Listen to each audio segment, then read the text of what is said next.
Do you know how to help yourself when things aren't exactly going right? Or do you know how to tell what the warning signs are of something not going quite right in your body or maybe in your life in a broader sense? Well, I want to talk a little bit about that today based on some personal experiences that I have had and, growing in my wellness journey as I have over, the last decade or more. And I want to share some of that with you today and hopefully inspire you to be able to do some of the same things yourself. So thank you for joining me today for the Cultivating Calmness podcast. So this past weekend, my daughter had a gymnastics competition, and part of the setup, I guess you would say the preparing for, was to have the parents volunteer to help set up and run this event. Well, I volunteered to help set up. And so basically there were 2 truckloads of equipment for this gymnastics competition. And there were many, many, many gyms that came and were present. I think there were several represented in just helping to set up. We had to unload 2 semis full of a bunch of stuff. And if you were unaware, this past Friday was when here in central Ohio and around the surrounding areas, we had 60 plus mile per hour winds. So you can imagine unloading giant gym mats, among other things, in the wind like that. We got our workout just standing there, waiting in line to take things off the truck. A lot of balancing, bracing, had to turn away because there was like just dirt and stuff and things blowing. That's really not the point of this story. I'll get there. But one of the things that needed done was, if you know anything about gymnastics, they have uneven bars, for the gymnast. And what holds those down is like a counterweight system. So they used these like 50-pound cement blocks, and each corner had at least 1,000 pounds. So the whole thing had 4,000 pounds of cement blocks holding it down.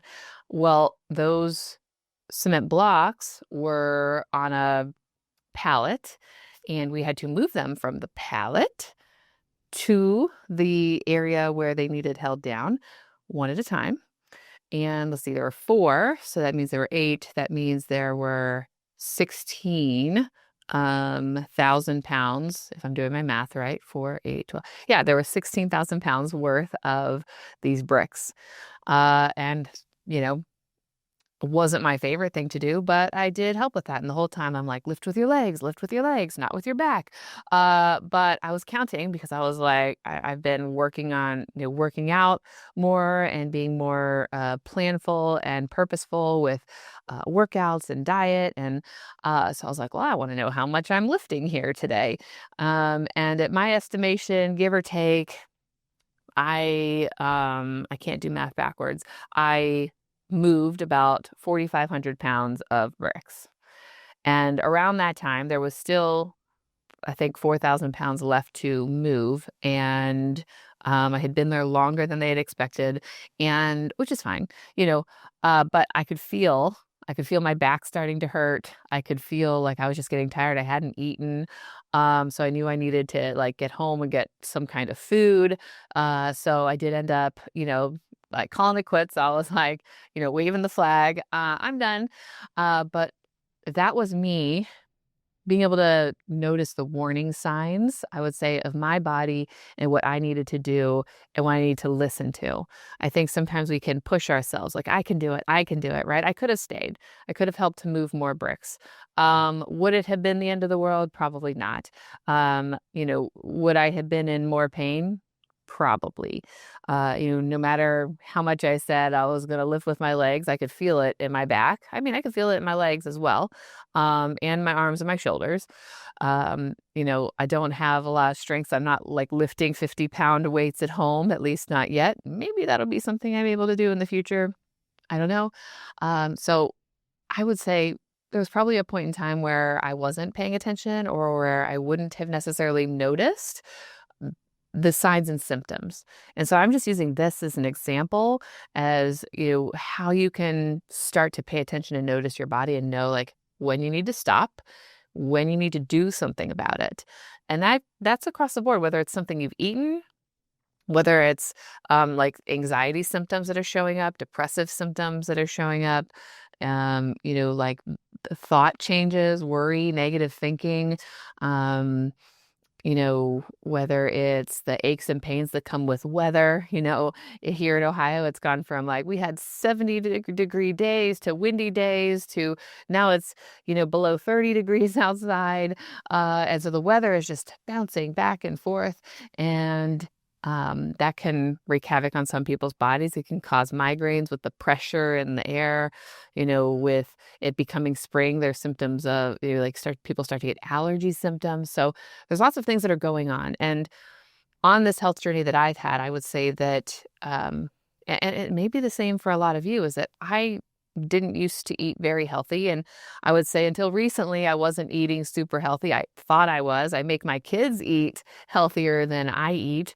And that made me think maybe that I was eating healthier, realizing that I wasn't eating as healthy as I needed to be eating.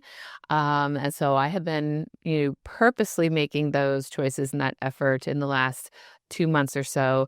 I'm noticing those physical, like the way I feel. And I, also recognizing that any physical changes take time and not to give up. So I know those things are coming. Those are things that I want to change, but also that those things will take time and continued effort. So it's easy, when you're trying to make a change to say, hey, I'm not seeing it in a week or 2 weeks or, 2 months. And therefore I'm going to stop whatever it is that I'm doing. Often change takes a lot of time, especially if you're going about it in a more natural way, where we're not taking, maybe certain medications or certain, pills or surgeries or things that are going to make some of those things happen faster. Oftentimes, certain medications will make certain things go away, like to say a headache, right? If I have a headache, I can take a Tylenol and the headache will likely, go away pretty quickly. But if I take the more natural route, that headache may persist, depending on what's going on, right? If it's weather related, I might not be able to change much of that. If it's food related, do I need to eat something? Do I need to stop eating something? I know that works for me sometimes, but when it's like illness related, it's really hard for me to alleviate headache symptoms. They tend to get really intense and really painful. But related to something else, I can fix that with typically some kind of herb or tea or something, or food and water, hydration. And so that is not a immediate fix, right? My headache doesn't just go away within, a half hour of taking something. Sometimes it can. But natural ways of doing things like diet and exercise changes don't always result in immediate weight loss, muscle gain, shaping and tightening and toning and things like that. They can for some people, and for other people, they may not. So again, like sticking with whatever the change is, if it's thinking negatively, the negative thinking isn't just going to go away because a couple times I reversed my thinking and changed my thinking. And now I had some positive thoughts. You have to train yourself to do that. And it takes effort and it takes time and purposeful action to be able to make that change stick. And then you may notice, oh, I do think more positively more often than I think negatively. Oh, and I catch myself more often. But that happens with that consistency and, doing that over and over and over again, and making an effort to do it and make sure you're doing it. So I say all of this because I knew my back was hurting. I knew there were things that I needed to do so that when I woke up Saturday, I wasn't in a lot of pain. So in the past, 10, 15, 20 years ago, I would have just gone to bed, right? I maybe would have done some stretches, but would have just gone to bed. Would have woken up and been like in a lot of pain, right? Sore, achy, can't, oh, I can't walk, I can't do stuff. And I had stuff to do. So when I came home after this, I got something to eat, but I took an Epsom salt bath. So that's good for like sore muscles, illness, relaxation, things like that. Hot, kind of loosen up the muscles. Now I don't have it here. I forgot to bring it from home, but I have a similar product to this. This is Earthly Wellness. They're located actually in Gahanna area in Columbus, Ohio. This is actually vitamin D cream, but it's a very similar look. It looks, kind of like this. I think they have bigger packages than this. This is their, I think they're this is their 4-ounce jar, excuse me. This is their vitamin D cream, but I used their, I think they call it Magic Muscle Ease. And I've had it on my shelf at home for a while, but I hadn't really ever needed it. But all the way home, I was like, I got to put that on. I got to put that on. I got to put that on. And what it did, I literally slathered it from knees to like shoulders. I had my husband help me because I couldn't reach all the areas, but I just like rubbed it all over because I knew those areas were going to be probably in pain, or had the potential to be in pain. And what that does is it helps to ease, like as the name of the product says, it's a magic muscle ease. It eases your muscles, helps to reduce some of that inflammation and that pain because of the herbs that are in it. Let's see. So this is vitamin D. Here I had it in my office. It's I don't know how clear it looks here, but this is a little separated. All you do is warm it up a little bit and those beads will melt right back into the product. You can use this for vitamin D. And it does have a little fishy smell because it comes from, I believe, cod liver oil. That's the main ingredient: cod liver oil, emu oil, avocado oil, mango butter, and candelia wax. That's for the vitamin D. The Magic Muscle Ease had similar. I know it had mango butter, candelia wax. It had arnica, and I know there was at least 1 or 2 other ingredients to help with your muscles. So you rub that on and it, seeps into your skin and absorbs. Same with the vitamin D cream. So if you are low vitamin D like me, you could use this as well. Supplements help with vitamin D, but your skin is your biggest organ. So it absorbs. So if you need vitamin D, you can get yourself some lotion. If you have kids, they're low vitamin D, you could potentially look into how this could be helpful for them. For example, it says a half to 1 teaspoon on the thighs or the stomach. Those are considered like your fat-rich areas. Each teaspoon contains approximately 150 IUs of vitamin D and 1,500 IUs of vitamin A, trace amounts of vitamin E and K2. And all of those things are necessary for your health. But I did this. And then the last thing that I did, knowing that red light and near infrared light help with recovery and help to, in healing. I did red light in several areas, I didn't time it, probably at least a half an hour spread out. I set it on my back and I just kind of sat there, watched some TV. I think I did some, under my legs. And then I think I moved it to like the sides of my back so that I could hit all those areas. And then when I woke up Saturday, I was feeling pretty good. Like not a lot of sore muscles. I was even worried. I texted my friend, she's a chiropractor, and I was like, I might need an emergency session this weekend. This is what I just did. And I didn't really need it. So I was able to pay attention to the science, but then I also knew some of the things that I could do. Whereas 10 or so years ago, I wouldn't have known those things, and I wouldn't have had those things in my house. Now I have those things in my house. And so you don't necessarily need all of those things to help you recover, although you learn over time. I've learned these things over time. I didn't just, always know them. I picked up on things here and there and learned how to help my body. Just like when I start to feel a cold coming on, if I start to feel the littlest like tickle in my throat, I'm on it. I've got the different herbs and I've got the different vitamins and I'm taking them. And I know in some instances, by the time you feel those symptoms, it may be a little too late. Like the virus or whatever it is already brewing and wreaking havoc in your system. But a lot of times I have been able to kick it, right? I take a bunch of vitamin C, for example, to fight that little tickle. And, by the end of the day, I'm not feeling it anymore. So I know that those things work. But I also know that I didn't know that. There was once a time, I think I was in grad school for counseling, and I had like a sinus infection for like over a month, well over a month. My nose was like red. I was constantly blowing my nose. I had used to I would go get antibiotics, and it would happen so often that it happened often enough that I would go to the minute clinic and get a prescription for an antibiotic for my sinus infection that I could feel coming on. And they would say, wait 3 days, at least 3 days, or it was a certain number of days before you come in. So they'd ask, has it been 3 days? And I would lie because I'm like, I know what this is and I know I need an antibiotic. And at some point in time that changed. I don't know what it was. But when I would feel it coming on, I would take lots of vitamin C and it would go away.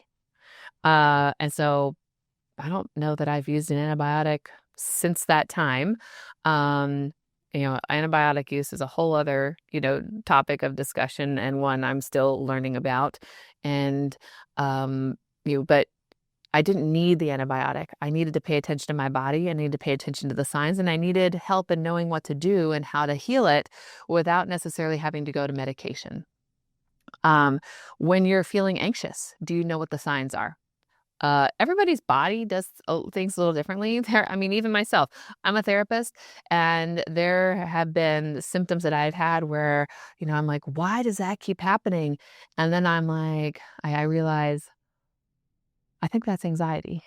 And I have to check myself. So I may clench my jaw and it may get a little shaky when maybe certain topics or certain things that are going on. And now I know if that's happening, I'm like, oh, breathe, release the jaw, all right, let it go. And I try to relax and breathe through some of that and recognize hey, what's going on that this is coming up for me. Same thing with food. In eating healthy, actually just in the last few days, I haven't had much sugar, but I wanted to try this cookie from a local cookie shop, which are awesome. Way better than Crumble, if I have to say so. I do have to say so. They use better ingredients, but even though they use better ingredients, I still feel like that probably messed up my gut a little bit. I haven't had much sugar, haven't had much, non-healthy or real food.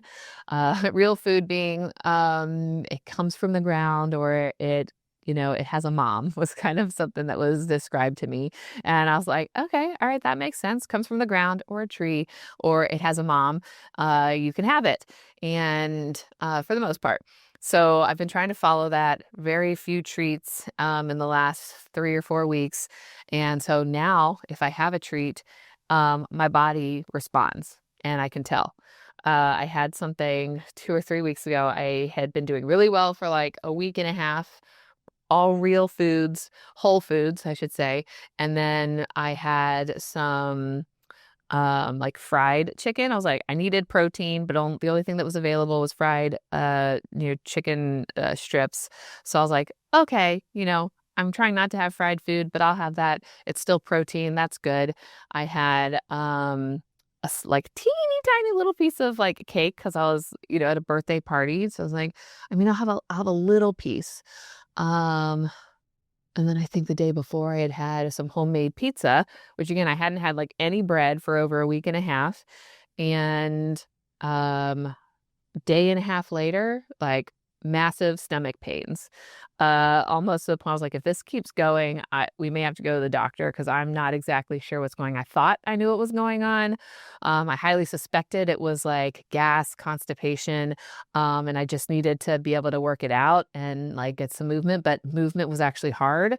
Like any type of like walking actually hurt. And so like I'm like Googling, I know, don't do that.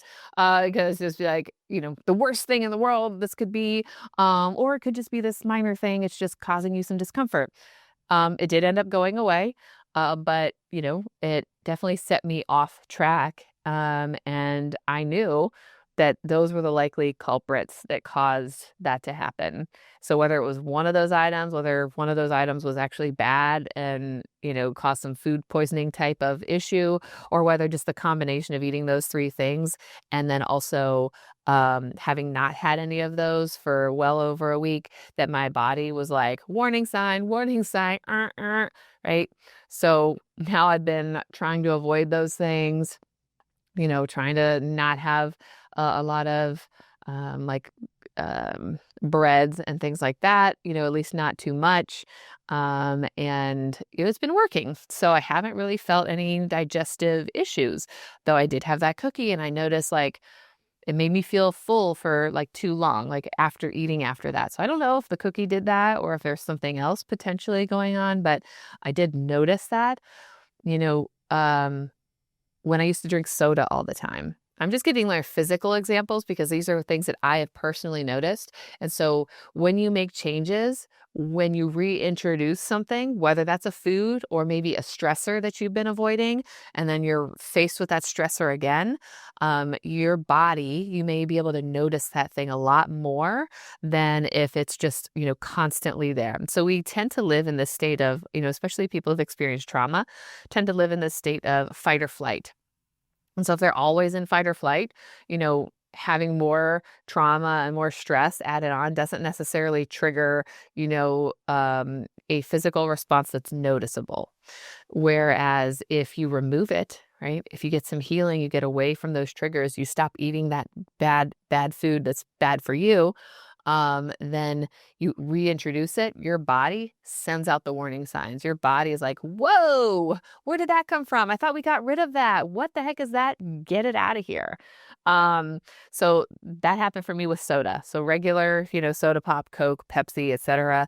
I used to drink those. My favorite's cherry Coke, and every once in a while I may have it, but now when I have it, I know, right? My body is like, hey, stop that. It's not good. This makes you feel like crap. Cut it out. But it tastes so good. um, but when I removed soda, I never used to be able to drink those bubblies, right? They didn't have any sugar in them. I was like, this is disgusting. But when I removed the soda and the high sugar things from my diet, I was able to drink those things like the bubblies. And I've seen this with, my own family. My husband, used to drink soda as much as me, if not more. He has slowly gotten out of drinking regular soda and we've come down to the less sugary stuff. And, maybe eventually we won't have any more of those at all. Cause, really, from what I've learned, all the bubbles and things aren't necessarily good for you. So they taste good, and the healthier ones that have, 5 grams of sugar instead of like 25 grams of sugar, are, that's a better shift. The ones that have 0 sugar that don't have artificial sugars in them, are probably even better. But then you get into this idea of those bubbles, and I'm still learning about that, but I've learned that maybe they aren't the best thing for your digestion and for your system.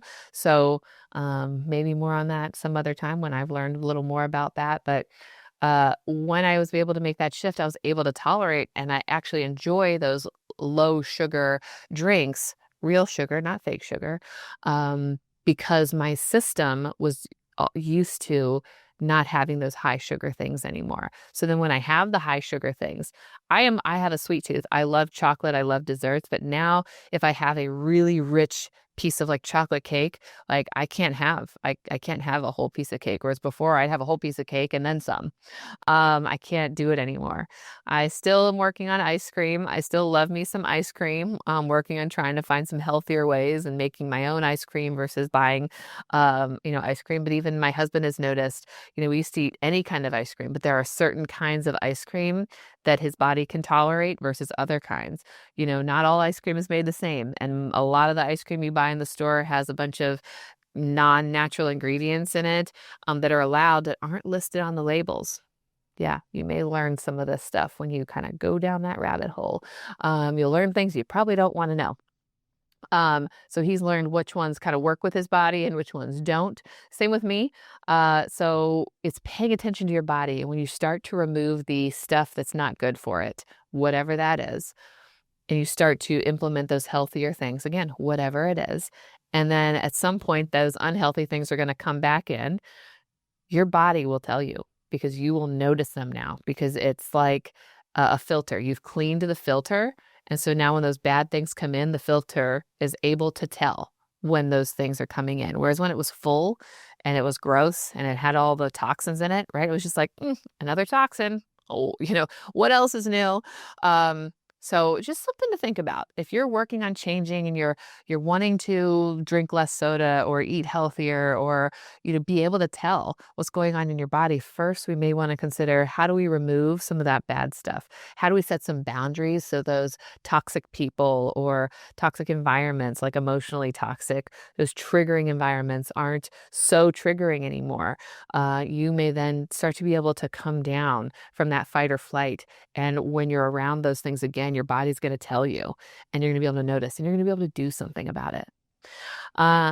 So that's kind of all I had for you today. I wanted to talk about that because I personally experienced this just a few days ago, and I wanted to share that with you and share some of just my personal experience and knowledge and encourage you to be able to do the same thing, that you're not alone if you're trying. It does take time, and you can overcome those things. You can seek change, and you can notice the feelings and sensations that are happening in your body. You have to give your body a chance to do that, though. Thank you for joining me. I will see you again next week.